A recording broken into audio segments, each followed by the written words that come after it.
Hello friends, welcome back to our channel. దాయాది దేశానికి మరో దేశం అండగా నిలుస్తోంది. పాకిస్తాన్తో అవసరాలున్న టర్కీ ఆ దేశానికి ఆధునిక యుద్ధ తంత్రాన్ని బోధిస్తూ మన దేశానికి మరింత ప్రమాదాన్ని తెచ్చిపెడుతోంది. పాకిస్తాన్ అణ్వస్త్ర దేశం కావడంతో టర్కీ తాము ఆ సామర్థ్యాన్ని వినియోగించుకునేందుకు పాకిస్తాన్కు అండగా నిలుస్తోంది. పాకిస్తాన్ అణ్వస్త్ర తయారీలో తమకు సహకరిస్తే దాయాది దేశానికి పెద్ద ఎత్తున ఆధునిక డ్రోన్లను అందించేందుకు టర్కీ సిద్ధమవుతోంది. ఈ మేరకు ఇండియన్ ఆర్మీ ఇంటెలిజెన్స్ తాజాగా షాకింగ్ విషయాలు పసిగట్టింది. దానికి సంబంధించిన కథనాలు ఇప్పుడు జాతీయ అంతర్జాతీయ మీడియాలో దర్శనమిస్తున్నాయి. ఇటీవల టర్కీ ల్యాండ్ ఫోర్స్ కమాండర్ ఉమిత్ దుందార్ పాకిస్తాన్లో పర్యటించారు. దీన్ని సాధారణ పర్యటనగా భావించలేమని ఇండియన్ ఆర్మీ ఇంటెలిజెన్స్ చాటి చెబుతోంది. ఈ పర్యటనలో ఆయనకు నిషాన్-ఇ-ఇంతియాజ్ అవార్డును పాకిస్తాన్ పాలకులు ప్రకటించారు. దీని వెనుక డ్రోన్ టెక్నాలజీ కోసం పాక్ ప్రయత్నాలున్నాయని తెలుస్తోంది. ఈ టెక్నాలజీని సాధించేందుకు టర్కీని పాక్ పాలకులు మచ్చిక చేసుకుంటున్నారు.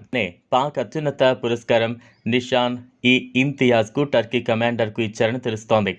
పాక్తో కలిసేందుకు టర్కీకి అణు అవసరాలు ఉన్నాయి. ఇక పాక్ చేతికి టర్కీ డ్రోన్ టెక్నాలజీ, నాటో సైనిక కూటమి వ్యూహాలు వస్తే భారత్కు నిస్సందేహంగా ప్రమాదమేనని ఆర్మీ ఇంటెలిజెన్స్ అంచనా వేస్తోంది.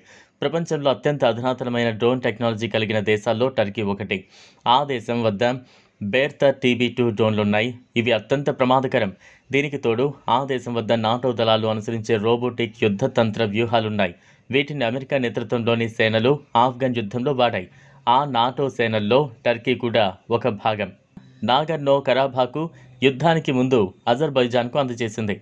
అంతేకాదు సిరియాలోని టర్కీ కిరాయి మూకలకు కూడా సహాయంగా పంపింది అని కోరుకుంటోంది. ఆ సైనిక వ్యూహాలను, డ్రోన్ టెక్నాలజీని అందజేసేందుకు టర్కీ పాలకులు కూడా సిద్ధంగా ఉన్నారని తెలుస్తోంది. ఆఫ్ఘన్ మారుమూల ప్రాంతాలు, పాక్ ఆఫ్ఘన్ సరిహద్దులకు America infantry, marine navy, SEAL కూడిన సైనిక బృందాలను తొలుత పంపించింది. వీరు ఆఫ్ఘన్ నేషనల్ ఆర్మీతో కలిసి పనిచేశారు. అమెరికా బృందాలు special operation forces laser acquisition marker అనే ప్రత్యేకమైన పరికరాన్ని వినియోగించాయి. గుర్తించి లేజర్ సాయంతో ప్రత్యేకంగా మార్కింగ్ చేశాయి. అంటే లక్ష్యాలను గుర్తించడం అన్నమాట.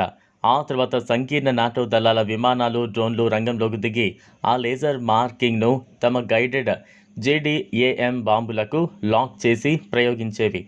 అవి ఖచ్చితంగా లక్ష్యాలను ఛేదించేవి. ఇదే తరహాలో అజర్బైజాన్ కమాండ్ దళాలు ఆర్మేనియా దేశంలోకి చొరబడి తమ రాకెట్ లాంచర్లకు లక్ష్యాలను నిర్దేశించాయి.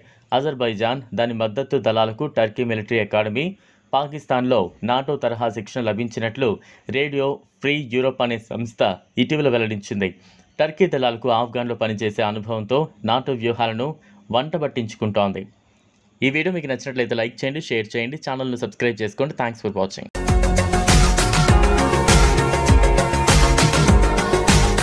మరిన్ని అప్డేట్స్ కోసం మా ఛానల్ని సబ్స్క్రైబ్ చేయండి.